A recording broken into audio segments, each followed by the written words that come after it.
Hello, it's Peter Wright and Kathleen Beauvais with another episode of the Yakking Show Business Channel. This is the show and the channel that brings you actionable business ideas and tips to help you survive the interesting times and make your business thrive. And we do that by bringing you interesting guests, and today is certainly no exception. Really looking forward to hearing what our guest has to say today. But first, let's introduce Kathleen, co-host Kathleen. Hi, Kathleen. How are you doing? I'm doing great, Peter, and so am I. Looking forward to this. Thank you also very much for tuning in to our show. We so appreciate you. And as Peter mentioned, we do have another special guest with us today. We have the great pleasure of welcoming Dr. Douglas Kong from Singapore. Hello, Douglas. Hello, Douglas. How are you today? Hello, I'm fine. Thank you. Thank you for having me on your show. Oh, the pleasure is ours. Welcome. Now, Dr. Kong is a psychiatrist who now specializes in coaching business leaders to transform their leadership styles to a function so that they can function at a higher level. So let's jump right in. Douglas, what is the biggest factor preventing business leaders to excel in today's environment? Okay, that's a good question. Besides the lack of financial resources, the most single important factor of why business leaders are unable to excel is summarized in the phrase which many experts use. Business leaders tend to work in their business instead of on their On the business. business, right. Yes, this means that the leader, instead of being the leader in his business, is now self-employed. Mhm. In short, he is an employee in his own business. He is working hard to keep his business afloat, and this is often the result of trying to save costs by doing the work himself instead of employing some other people to do it, or to outsource to an agency that will do the work for him for a fee. Now, when you do that, what happened is that instead of being able to see a bird's eye view of your business in a business environment that he's in, with all the competition and all the challenges that he faces, and seeing where his business is as far as business growth is concerned, he's now immersed in the business. He can't see the overall picture, and therefore, as a self-employed person, he's so busy, he's afflicted with all the stress that the business put onto him, but don't have the benefit of the bird's eye view. So that is the biggest reason why many experts think that because a business owner work in his business instead of on his business, that's why they fail to to excel, and hence experience stress instead. So I have a follow-up question to Douglas, because it really is sort of like a double-edged sword, because if an entrepreneur is just starting out, they don't, as you mentioned, have the funds to possibly outsource or hire somebody to help them out. So they're working, they're doing it all. They are the employee, they are everything. So does that mean that really there's no hope for these people in terms of trying to get out of that rut, that really they should probably look at outsourcing somehow, maybe even borrowing the money to do it? Or what is the solution to that? Because it's almost like a hamster wheel. They feel like they're spinning, and they can't get off of it. What would your advice be? I think you are spot on. It depends on the stage that they are in entrepreneurship. So in the beginning stage, when you're trying to prove that what you're thinking of is workable, what I call the proof of concept stage, yes, you may have to do it yourself and to begin to demonstrate that there's a demand out there for what you're producing, the product or the service that you are offering to potential customers.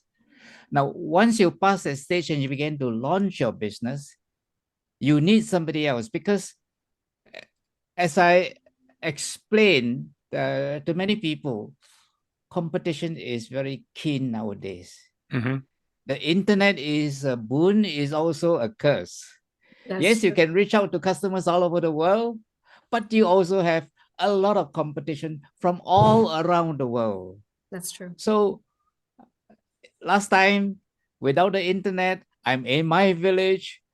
I know all the people there. I can sell to them and they trust me. They will buy from me. I don't need any other things. So now it's very different. So when you reach the stage when you're about to launch, even in a small way, you need somebody to talk to. You need somebody to help you. There are many functions of the business, from marketing to designing the product to getting it to your customers, persuading your customer that this is something that will solve the problems that you are trying to solve for them. And when they buy it, to provide the customer care that they need.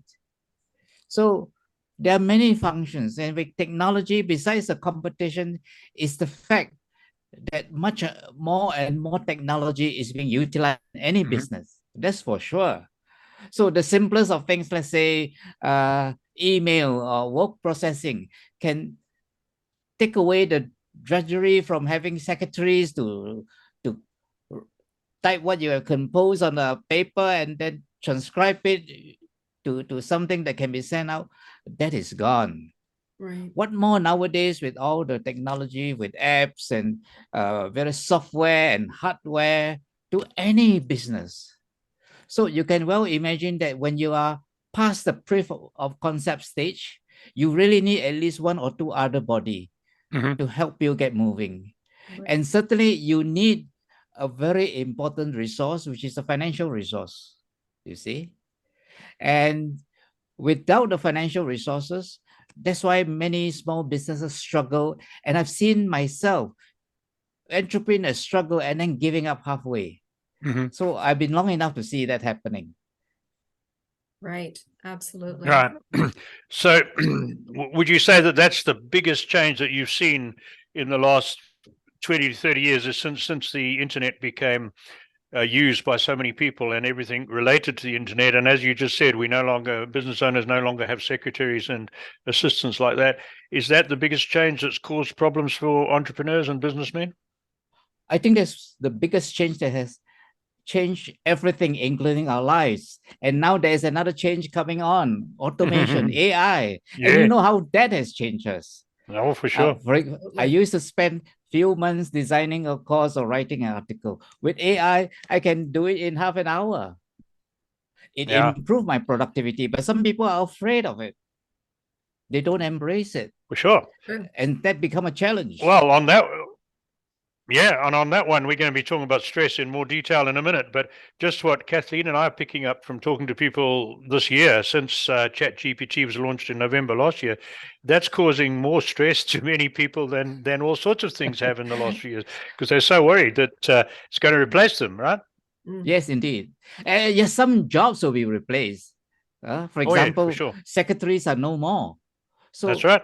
Some routine tasks will no longer be there, but there will be new tasks available, and want to adapt to the times. If we don't adapt, we perish. For sure. And that's happened ever since in North America. I'm not sure about your part of the world. When I was a kid, well, I lived in Africa, but department stores had elevator operators, right? In every big building. And they're as dead as the dinosaurs now in just about everywhere in the world, right? So it's all over the world. That's changed. Yeah, that's changed. Back to you, Kathleen. Well, turning to stress now, Douglas, do you believe that most organizations are well equipped to deal with stress? Okay, I'd like to clarify some terms. Sure. Okay, we're talking about two different things here, about individuals, which I will talk about later on. I want to talk about organizations now. Individuals experience stress. Organizations also experience stress. And since organizations are made up of people, if the people are stressed, or the people in the organization, when they feel that the existence of the organization is stress, then the organization is facing stress. And organization stress can come from a lot of sources, mostly social and economic, and at times due to organizational change which puts pressure on the organization. Right. Now, organization stress is different from individual stress. And the most important factor in organizational stress is leadership. When there is leadership, the people are secure and feel safe. They follow the leader and they march according to the orders coming from the leader. When that is absent, the people in the organization get confused. They become very paranoid. They are controlled by fears of the unknown, and they desire certainty. Now, when this happens, then you can see a lot of things happening in the organization. There is a lot of, because of the need for certainty, they begin to look to people who can lead them. So there's a lot of splitting in the organization. And you find that certain people will rise up to take up the challenge of leadership, usurping that of the designated leader. And worse still, at this point in time, the organization can be hijacked by any strong personality who can take the organization and use it for his own purpose, for his own selfish agenda. Now, that's organizational stress. Okay? Yes. So, very much so. Shall I talk about individual stress now? Sure, absolutely. Now, Yeah, carry on. This is interesting. When we come to the individual, how they respond to stress, we have to recognize the fact that different people respond to stress differently.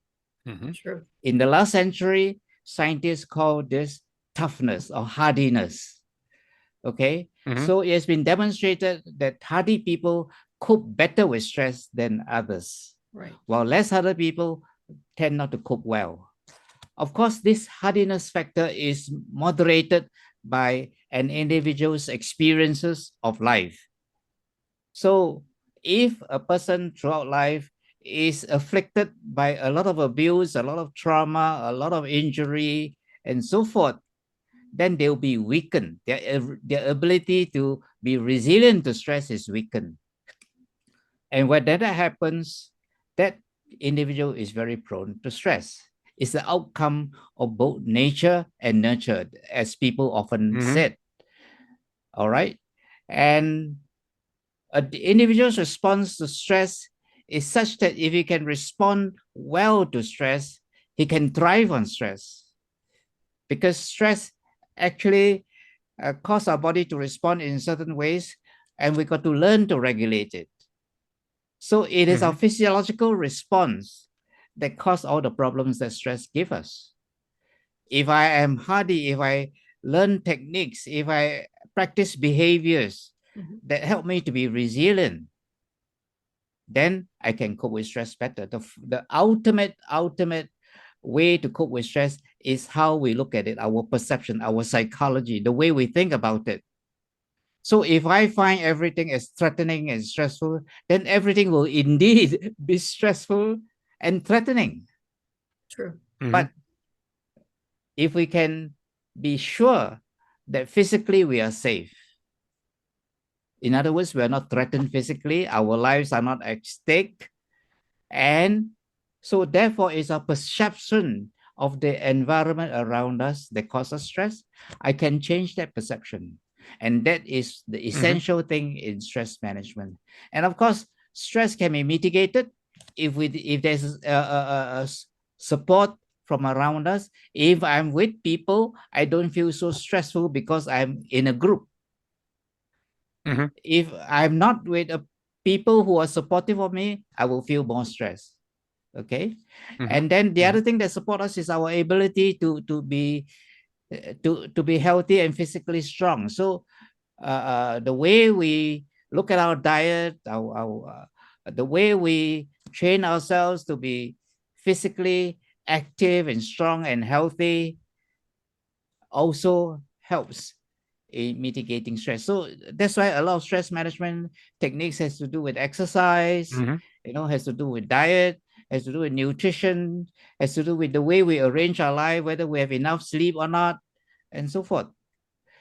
But Yeah. stress is best tackled by having the right perspective to stress, to see it, to be able to walk away from it, to be able to laugh at it, especially when it's not important.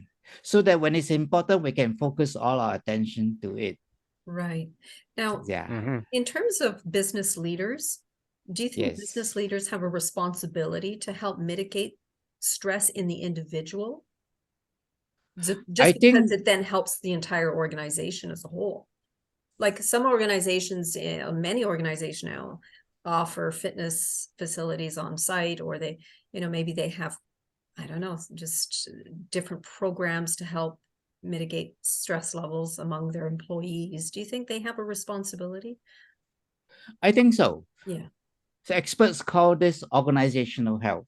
Yes. Organizational health depends on the business leader being able to institute measures to mitigate stress in the organization. So, for instance, the leader plays an important role in this, in mitigating stress in his organization. He must be able to motivate, to engage, to encourage, to coach his people. And his leadership team, members of his leadership team, are the most important people he influences. And if he's supportive, if he's the kind of leader that's able to engage people, then he engages his leadership team, which then engage the next level of leadership, and right down to the most insignificant figure in the organization, everybody. So that's how it works. And the other thing is, a person is less stressful if they are adequately rewarded. Yeah. We know that financial stress is real today. Absolutely. So I would encourage organizations to remunerate their employees at a level slightly above the average. Because if they feel safe, if they're adequate, if their needs are met, especially the financial needs, there's less stress on them. They don't have to go and do another job to mitigate whatever they are feeling. And it And that, also increases employee loyalty as well. yes, indeed.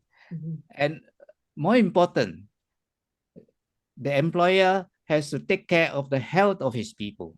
Sure. So if their health is taken care of, they will take risks for the company. Sure. You see? So this is what business health is all about, organizational health. It depends on the leader to institute measures so that the employee will feel supported, will feel that he's being protected, and then he can go on behalf of the business to do things for the business. What about the importance of the employees feeling they have a purpose in their work? And because we've just been talking about people need to feel financially secure to reduce stress. But if you look at the case of people in the military who are defending their country, they're not getting any, or getting very little in the way of financial rewards for that, but they will willingly do it because the cause surpasses their concern about financial security. Yes, some of them will get stressed, obviously, but is that not also an important factor, that the other conditions of employment over and above finance, believing in the cause, having a purpose, being recognized, all that sort of thing? Absolutely, you're spot on that. That depends on different individual. Yes. Every individual have their own mission in life. Sure. And if an employer wants his people to be united with him, to face towards the objective that he has set for the organization, he must be able to motivate his employees to be united with him in that same journey. And the only way he can do so is to articulate his own vision, his own mission, his objectives, and his own strategy for the business. Now, if that is very, very moving and challenging, he can motivate the employees to bring their own personal vision and align them with that of the company. Good point. Mhm. When the employer is able to do that, to articulate a vision for the business so clear and so earth-changing, in being able to do something for the world out there and motivate his employee to join him in the same endeavor, at least half of his employees will identify their personal vision with the company's vision With because the company it's, vision. yeah. And Mhm. when that Okay. happens, that's where you got it. Yeah, that's The right. calling, Okay. as you mentioned. Yes. Yes. So, quick one for you. Is the ability to handle stress or the increase in a person's resilience incremental? In other words, if you find you're able to cope with a fairly low level of stress and a little bit of trauma, and you cope with it and you move on, and then you hit slightly more stress, are you better placed to cope the next time round of a similar sort of stressor, or not necessarily? Yes, indeed. As we cope with low levels of stress, we learn ways of coping, we learn ways of responding that work, and we apply them later. In Mhm. fact, this technique has been used clinically, Yes. and there's a name for it. It's called stress inoculation. Stress You're Okay. That's There's a right. word for it. Inoculated Wow. with less stress, and progressively it gets bigger and bigger until you can cope with very big stress. Right. Interesting. Oh, What about, sorry, I'm going to just ask another quick one. sure. Teaching someone how to cope with physical stress, and I'm talking really here about endurance sports. I used to run a lot of marathons, and I found, and ultra Yes. marathons, and I found the ability to cope with the pain and the necessity to keep on putting one foot in front of the other on a marathon helped me tremendously in non-physical stressful situations. Is that my imagination, or is there some science that would prove that? I think that's certainly true. A lot of our ability to cope psychologically Hmm. come from our ability to cope physically. Physically, right? Yes. Yeah. And so the Yeah. experience resonate with what research tells us. Mhm. Mhm. Thank you. Kathleen, sorry, back to you. Well, let's get to know you a little bit better, Dr. Kong. Definitely. Yes. Can you tell us a little bit about your background that led you into the study of psychiatry, and then you pivoted into the business world? How did all that happen? Okay, I'll be happy to share my journey with you guys. So when I was a young man, I used to suffer from very bad social phobia. And with the help of friends and through self-help books, I was able to overcome much of it. And later on, I get some professional help and was able to overcome a lot of it. So as I overcome my social phobia, I realized that there are a lot of people, my friends, who also suffer from anxiety. Mhm. So what I did was I began to use the techniques that work for me and share with them and help them to overcome the same. And I derived some pleasure from the fact that I gained satisfaction from seeing them improve. And that's how I started on the journey to become a psychiatrist to help other people. So when I was in psychiatry, I trained in the UK professionally, and I work with people who have a tremendous interest in psychosomatic medicine, Mhm. now called behavioral medicine, and Mhm. and stress, really. So I was introduced to that. I liked the topic. So, and when I came back and when I worked for the university, I began to do research on stress.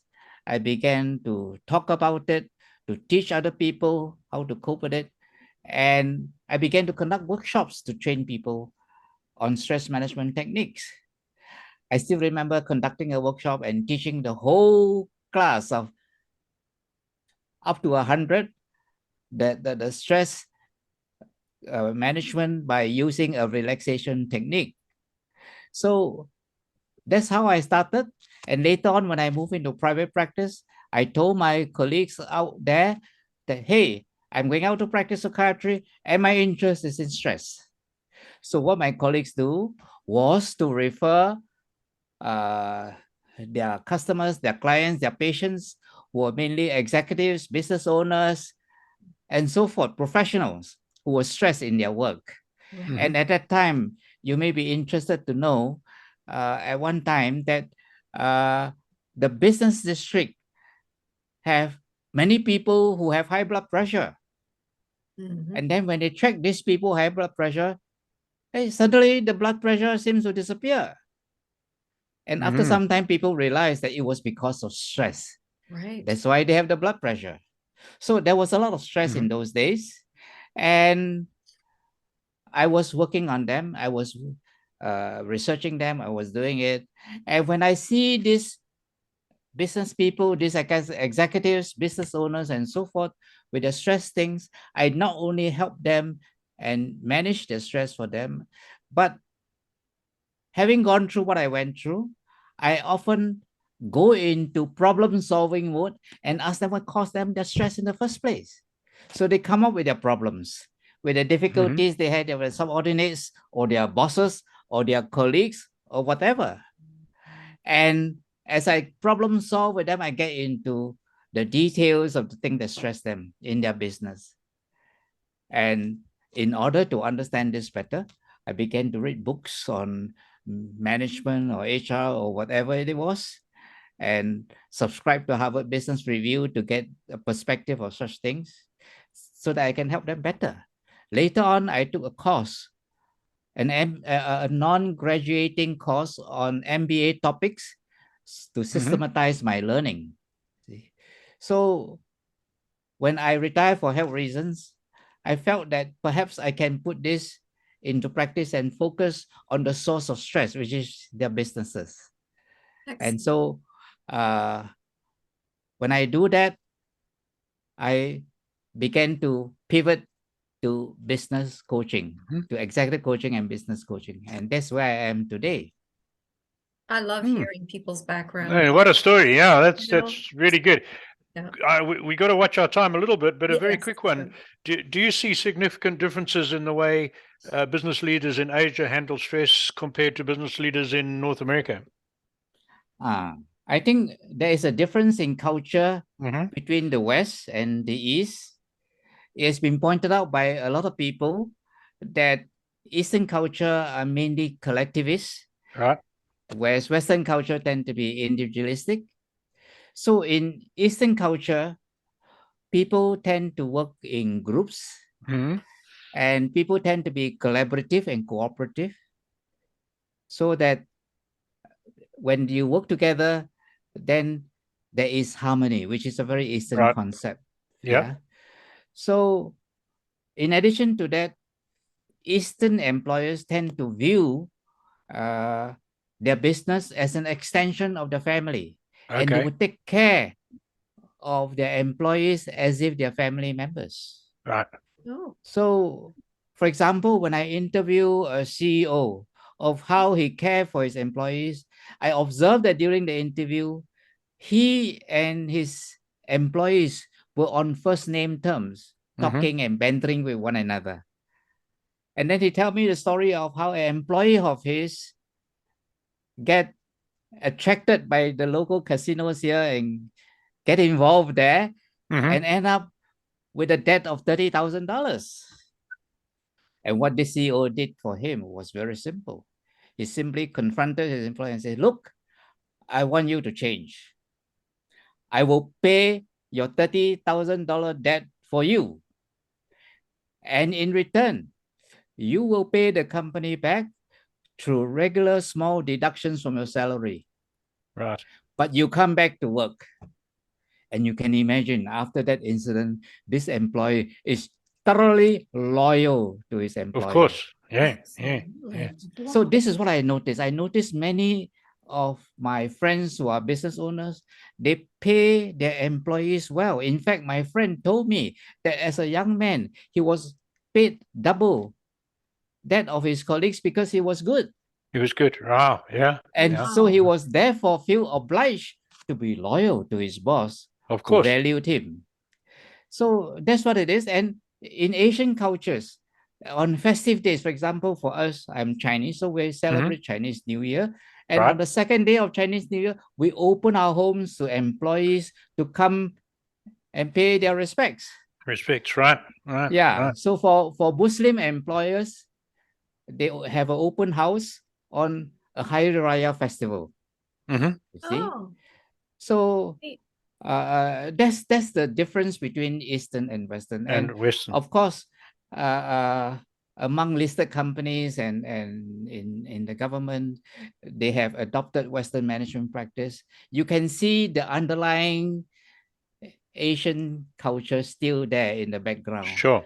And then the emphasis on Western management techniques and numbers and data and so forth.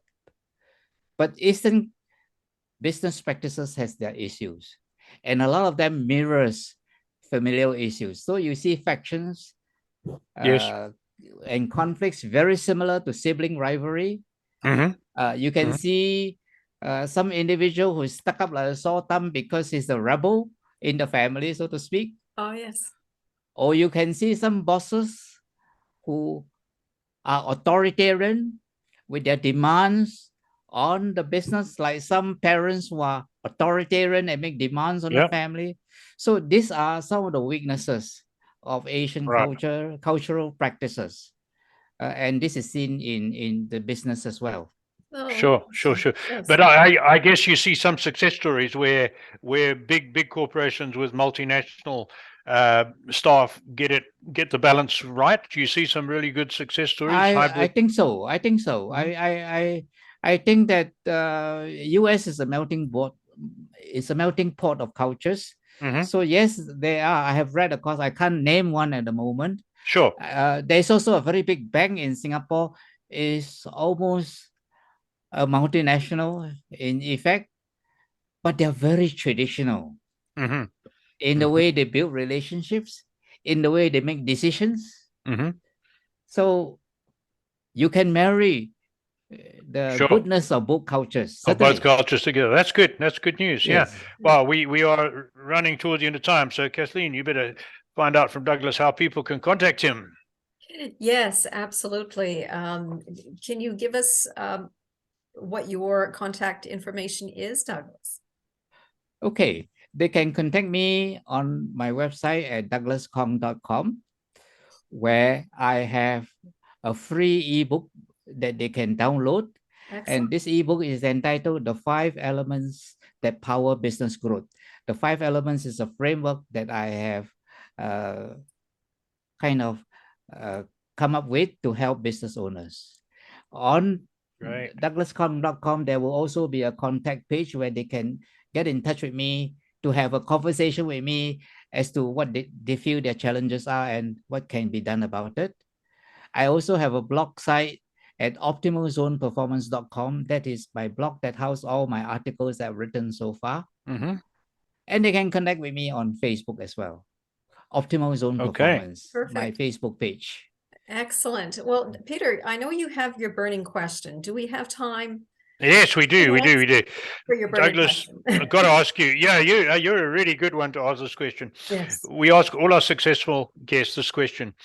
In your experience working with so many people and with wearing your psychiatry hat and your business coach hat, would you say there's one characteristic or mindset or habit that sets successful business leaders apart from those that remain average? Or is it more complicated? Well, I don't think so. This has been identified by some people. And the mindset that sets people who are successful apart from those that are not so successful is what we call a growth mindset. Growth mindset. Yeah. A growth mindset kind of encourage the person to look at life as a journey of growing. For myself, I look at the growth mindset as a means of handling failure. When I make a mistake, when I make a setback or a mistake, it means that there is a lesson I have to learn. Sure. And if I don't learn it, that setback, that mistake, that failure will come repeatedly in my life until I learn the lesson and internalize it. The growth mindset is also a perspective of curiosity. Yes. Of wanting to ask questions and seek for answers and understand the world and how he can make it better. So no matter what the situation is, a growth mindset allows you to acquire knowledge and be better and better as you go along. It also means that you can accept yourself and your limitations, and you can work with others so that you can build a better future for yourself and your business and for the world. Mhm. So that's what is a growth mindset is about. I think that's the most important factor in my view, and most authorities who study this will agree. Yes, and I've got to tell you that most of our guests agree too. That's right. We've asked that question of around over 200 guests, and I would say we have not had more than 12 or 14 different answers, and growth mindset, curiosity, asking questions is the majority of those answers, right? Yes, indeed, you're right. So yeah, because that is true. That's it. Yeah, very much so. Douglas, thank you so much. That was really interesting, and it was a privilege to hear you and hear your thoughts on stress. Thank you. Yes. Thank you very much. Thank you. Thank you so much for being with us today, and hopefully we can have you return to the show at some point in the future, Douglas. Thank you. My pleasure. My pleasure. And thank you all once again for tuning into our show. If anyone is interested in being a guest on our show, please visit us at theyakkingshow.com. All you need to do is click on the Contacts tab, where you will find a short application form. We would love to hear from you. So until next time, take care, everyone. Bye-bye. Goodbye.